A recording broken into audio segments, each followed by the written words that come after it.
All right, so I've been watching a couple videos online lately, a lot of which are from a channel named Toolbox Tours, and they seem pretty interesting. I don't know why I started watching them, but I did. Um, and I don't know if some of you guys can see, I'm a pretty disorganized person when it comes to putting tools away and stuff, and trying to organize tools. So then I actually started watching a bunch of videos where some guys had toolboxes like this and showing what they had inside of them and stuff. And I thought it was pretty interesting. The idea of this toolbox is to be able to have most of what you need to be able to do repairs out in the field. Well, for me, what I use it for is repairing automotive type stuff like motorcycles, like that log splitter. And then I got some trailers and some pickup trucks and that wood chipper. And this thing here is my welding rig. So I usually have tools in that, but when I have the Toyota out on the job site, especially if I'm towing this or the wood chipper, things break down a lot, and they usually break when I'm in the Toyota and I don't have tools. So I wanted something set up to be able to fix. I mean, I can fix anything on this trailer, and fix anything in that wood chipper. I can pull tires off of my trucks and trailers.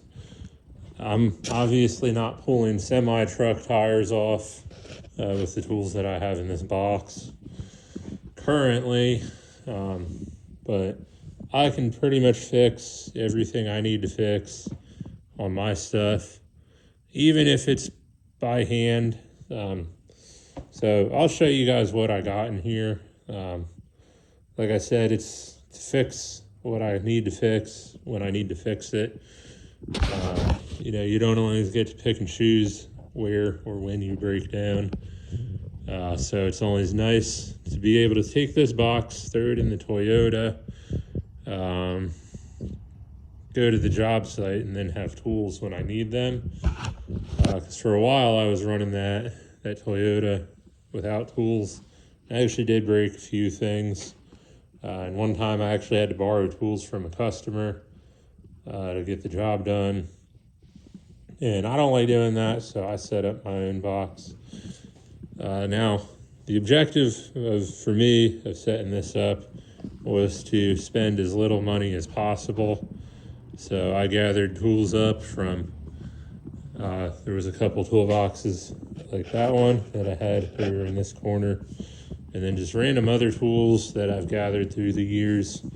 I do not spend money on the tool trucks unless I absolutely have to, and I only have one socket set from Mac that I actually don't even carry in this box because I don't need it. So you open it up. I got a magnetic parts tray here and a magnetic light that you can also grab bolts when you drop them. This is good for working on the chipper. I can set it somewhere, drop bolts and sockets into that, and not have to worry about losing them and not being able to get the chipper back together. Then this stuff here is AMSOIL metal protector. This is just a little 4-ounce can.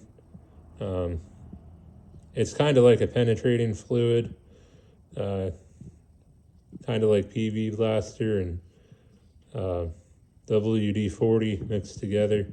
I mean, it's pretty good stuff. So I carry that, and I actually sell that. I might leave a link in the description if you want to buy any of the AMSOIL stuff. These are AMSOIL too. I don't think AMSOIL makes them. I think they just threw their label on and sell them. But anyway, then I got AMSOIL firearm cleaner. which works good as a parts cleaner, or, you know, if you drop your wrench in mud, put that on it, take a rag and wipe it off, good to go. But then mostly what I have in this top drawer, I have safety glasses and a tape measure in here as well, but most of it's all just sockets and socket related stuff. And then I have an AMSOIL tire gauge back over in here, which is kind of hard to get to, but that's one of them things where it probably won't get used much, and if I need it, it's there, but I'm probably not going to need it.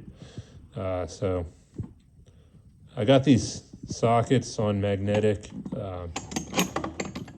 rails, so if I want one, I can just grab one.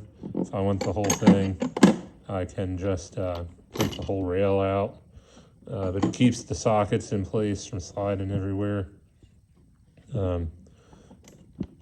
All these sockets pretty much came from the Home Depot, and most of them I've had sitting around a while. I got these ones, which are the Allen heads. I have a set of Cobalt, the Torx head ones. I was going to get a little cardboard box somewhere or another magnetic thing and stick them in here, but I didn't do that yet. I got safety glasses. I got 2 normal ratchets in here, and then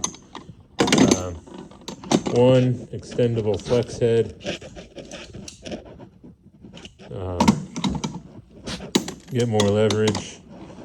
All this stuff is 3/8, except for this one here.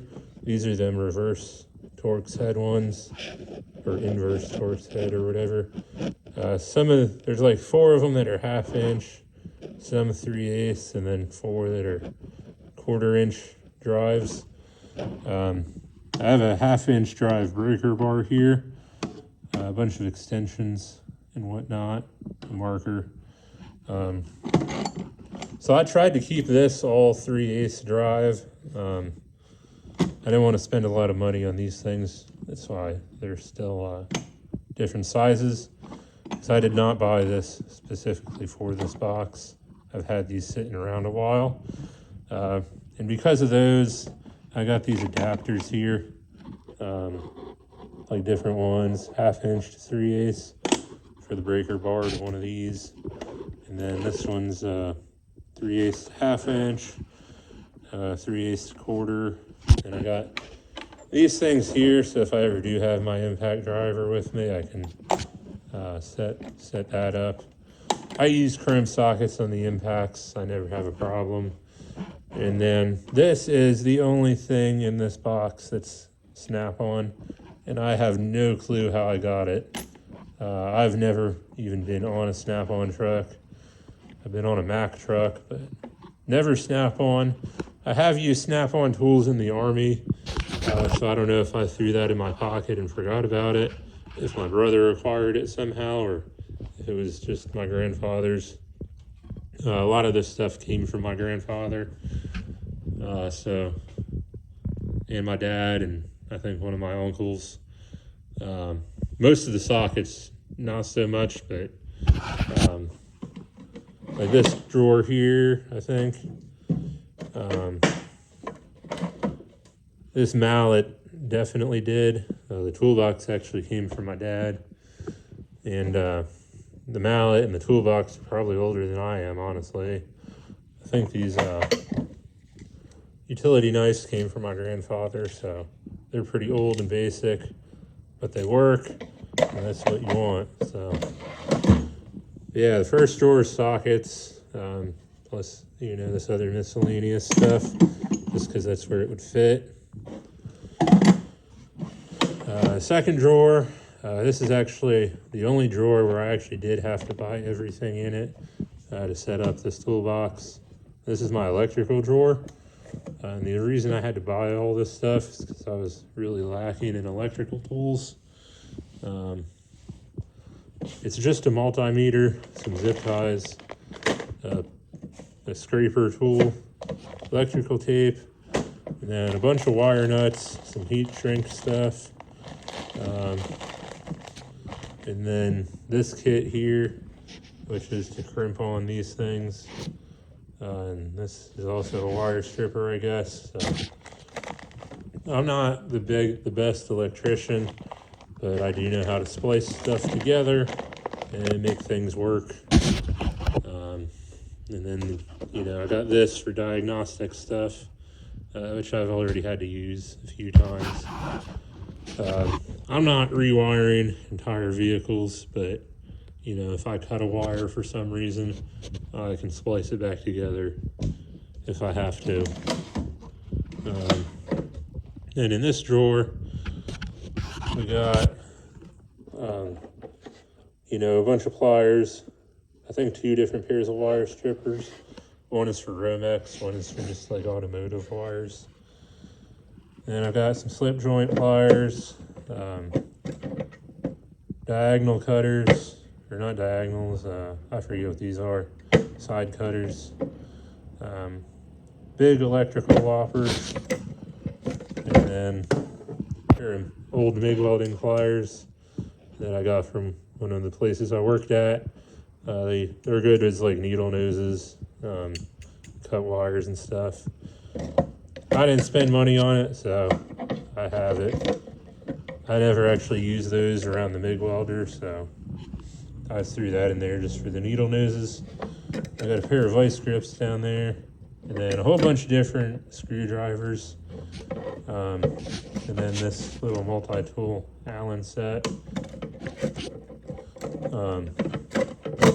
The reason why I have all these screwdrivers in here is 1, because I already had them, and then 2, I don't like them removable bit screwdrivers so much. They're good if you're taking off a screw like that, but then you get them recessed ones. I don't know if I have anything around here that has one of those right now, but a lot of stuff is recessed, and then removable bit screwdrivers are too big to actually fit through the hole to get to the screw. So that's why I like the normal screwdrivers. But if you don't deal a lot with them recessed screws, then a removable bit screwdriver is going to do you fine and take up way less space. I also have stubbies and stuff. So yeah, that's pretty much it for that drawer. And then in this drawer, I already opened this up. I got my hammer. This is a pretty old one. A brass mallet, which is very old. Some adjustable wrenches, which are also extremely old. See, made in USA. I forget what brand that is, but it is old. Craftsman. And it's got initials on it somewhere here. I think this one was my grandfather's. I don't know. Yeah, RCK. So that was my grandfather's. Then I got this file, which is pretty good. Pretty heavy duty. I don't know where that came from, but I got it. And I got some box cutters. Alright, so I got some Sawzall blades in there. Because I got this thing here. It's a like a handheld Sawzall. I don't think it's going to be like the best Sawzall type thing out there.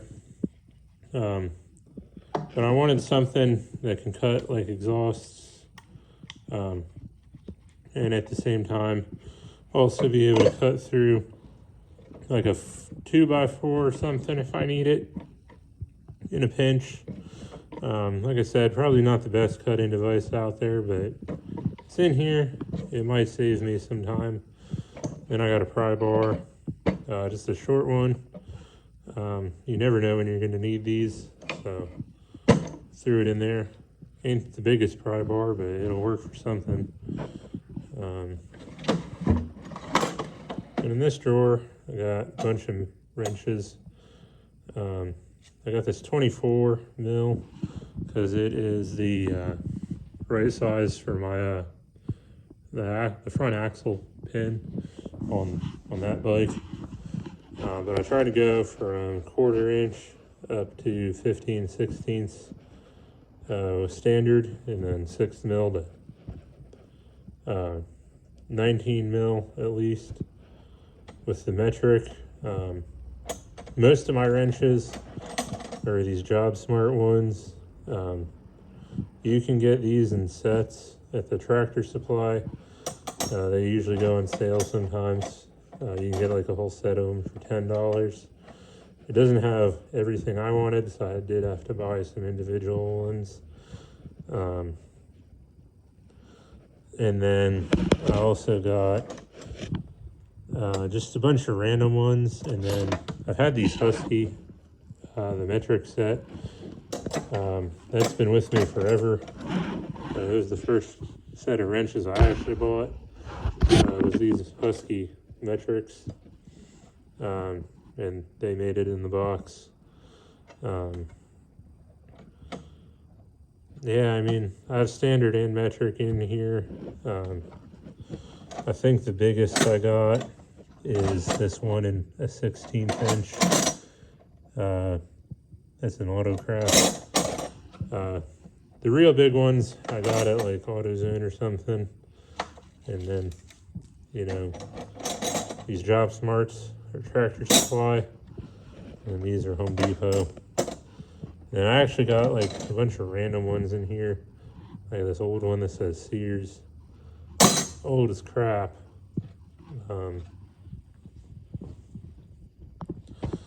Yeah, that's it for the wrenches. I mean, with the sockets, I tried to do the same thing from 6 mil to 19 mil. And then 1/4 inch. I got up to 1 inch on the shallows. No skips. And then I got this universal thing here. This one.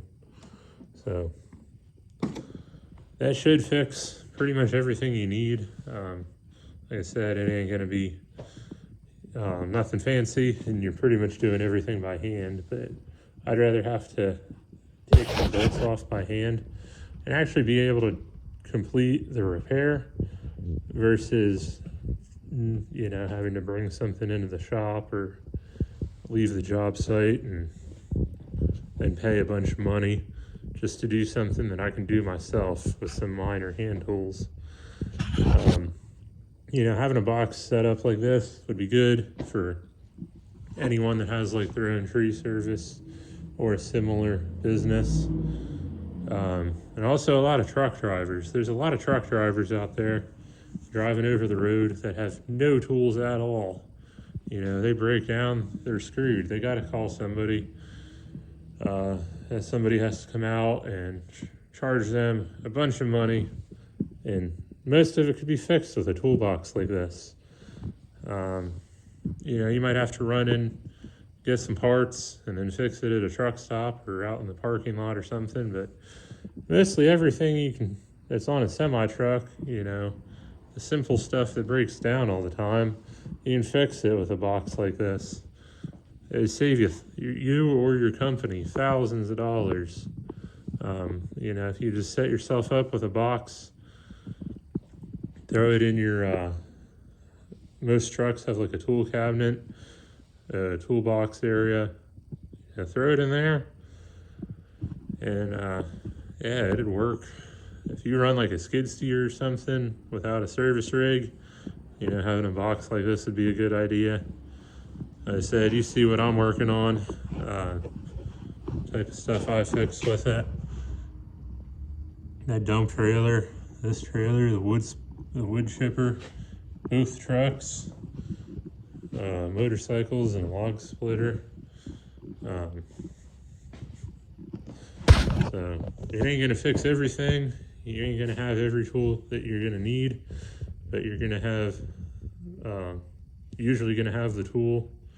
Or you might not have the tool you want, but you're going to have the tools you need to fix about 90% of the stuff that breaks down on you. So, yeah, hopefully this will help somebody else out. You can see what I got. maybe set yourself up something similar. I don't know if they actually even make these Craftsman 4-drawers toolboxes anymore. They might only make the 3-drawer, which kind of suck because you'd be out of an electrical drawer, but I don't know. Somebody probably makes a 4-drawer. So hopefully it helps somebody. Before I go, I also did want to say, I'll say again, if you want to buy anything AMSOIL, I'll have a link in the description below. I also wanted to say, I put a lot of thought into what I needed in this box. Like I said, this is all 3/8. Having a 1/4 or a 1/2 inch for me is not needed. I don't think, because it would just take up too much space. Having like the wrench organizers, it's kind of annoying having to look, go through all these wrenches to find the size you need. You could get more organized with like a wrench organizer, but you'd lose a lot of space. So having a box set up like this, it's kind of a trade-off. You either have it really organized, but you don't have a whole lot in it, or it's a little bit disorganized, but you have more stuff in it. It does get pretty heavy sometimes, so, it's a trade-off, You either have what you need, or you have some stuff and, it's light and portable and organized. So, yeah. I guess if you had to buy everything brand new, you'd probably be looking at like $500 to $1,000 worth of stuff. Going to like the retail stores. I stay away from the tool trucks like Snap-on and Macco and Cornwell. I stay away from them. Especially setting up a box like this, you don't really need them fancy things. But at the same time, you want something that's going to work, like a middle of the road sort of tool. I don't buy like the cheap, but I'm fairly cheap when it comes to sockets and wrenches. Like I said, I can buy a whole set of wrenches for like $10 when they go on sale. And yeah, so I don't know. Even if you do have to buy all these things brand new, you spend $1,000. I mean, that's going to save you a couple thousand if you're running a business like me, having to repair a bunch of stuff. And then, you could also use this to go to like junkyards and stuff and tear parts out of cars. And if you just have like a small little mobile repair business, I mean, this can do a lot. You can do a lot with that. So I don't know. Hopefully this helps somebody.